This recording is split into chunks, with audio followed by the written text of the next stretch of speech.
Hello, this is Michael Novenson with Information Security Media Group. We're going to be discussing the role of AI in document fraud targeting financial firms. To explore this, we're joined by Nico Martinez, Senior Solutions Engineer at Resistant AI, as well as Indra, Threat Intelligence Investigator at Resistant AI. Gentlemen, good morning. Thank you for joining me. Good morning. Thanks for having us. Thanks for having us. You're very welcome. So to get things going here, I wanted to get a sense of why are organizations becoming increasingly exposed to account farming schemes? It's a very big, broad question. I mean, it's the prevalence of their existence in the space. You know, you think your large financial institutions doesn't exclusively have to be, just as a for example.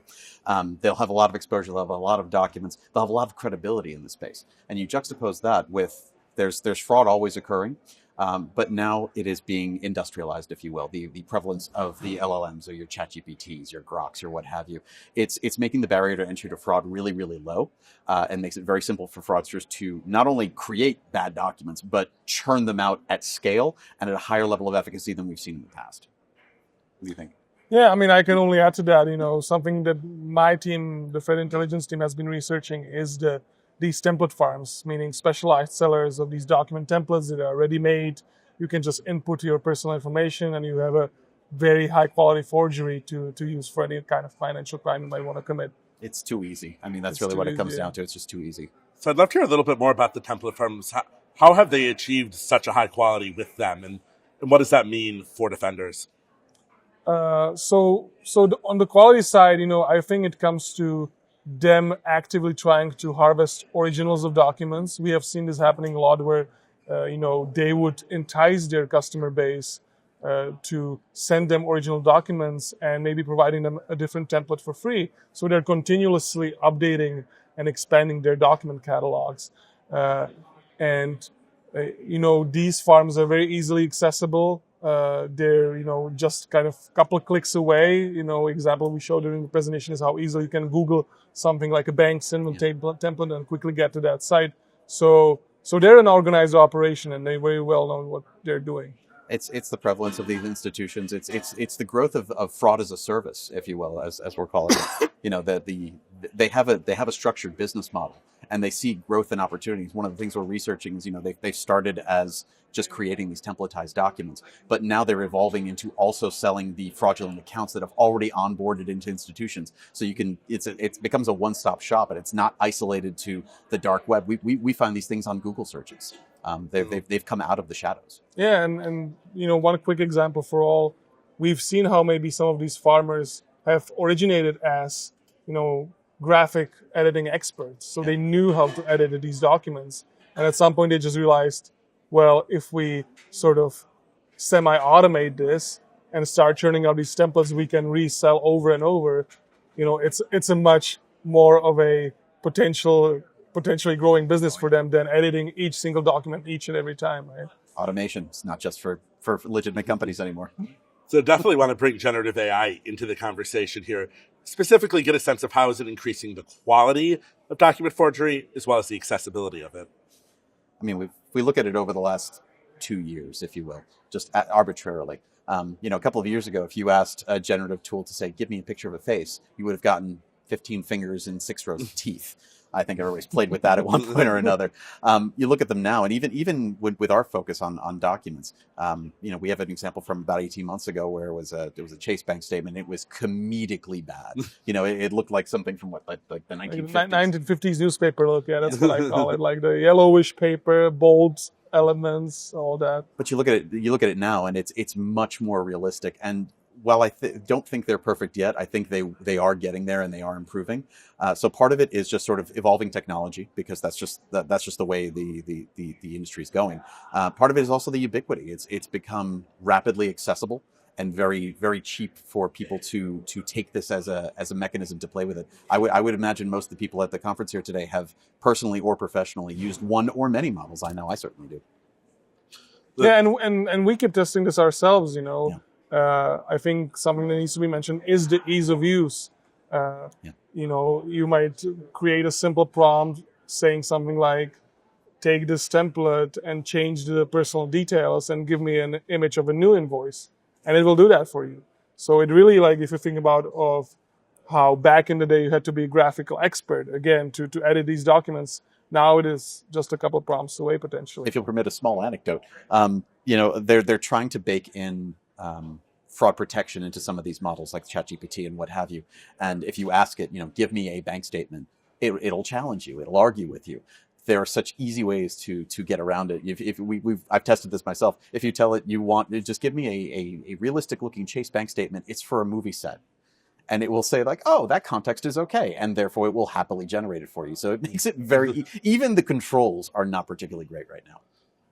It's really interesting. So talking about this in terms of from the standpoint of defenders, I know it's been found that large institutions tend to be more susceptible than smaller ones. And why are large institutions so susceptible to this type of activity?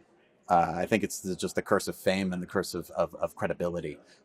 These larger institutions will have more documents out in the world because they have larger customer bases. They will inherently have more credibility as opposed to, let's say, a smaller credit union that if a fraudster were trying to onboard or trying to gain services, a Chase bank statement, a TD bank statement might carry more weight than, United Bank of random corner of the country.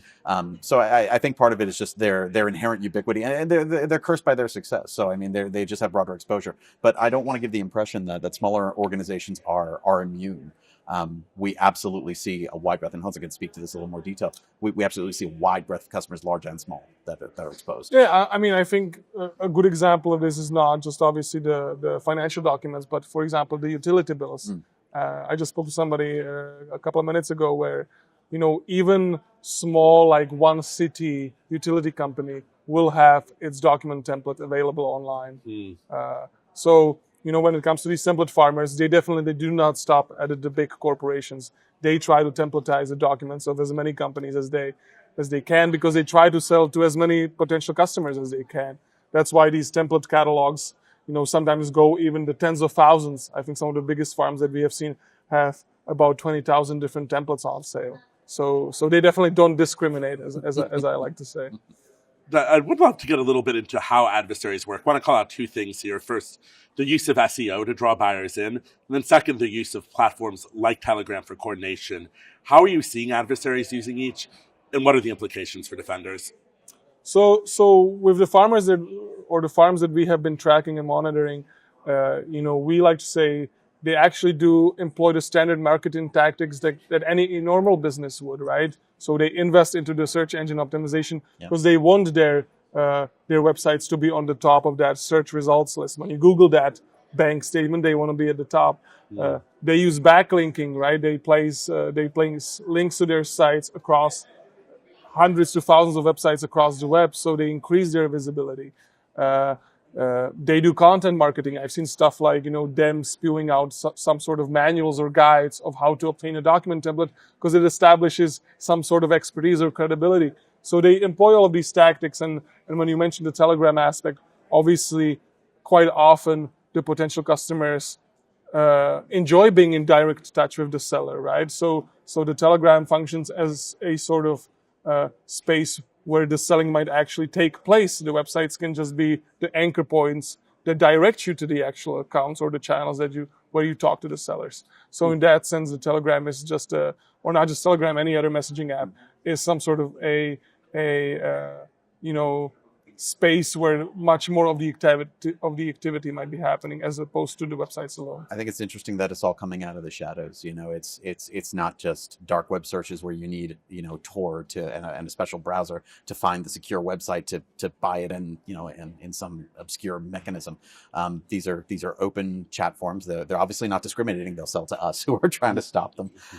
And even more interesting as it evolves into commercialization. People employing SEO, people going to Googleable websites to facilitate the purchase of these fake documents with these little AI agent bots that we see everywhere. Now it's like, do you need help making your fraudulent purchase? This is where we're going to. Like they are out in the open.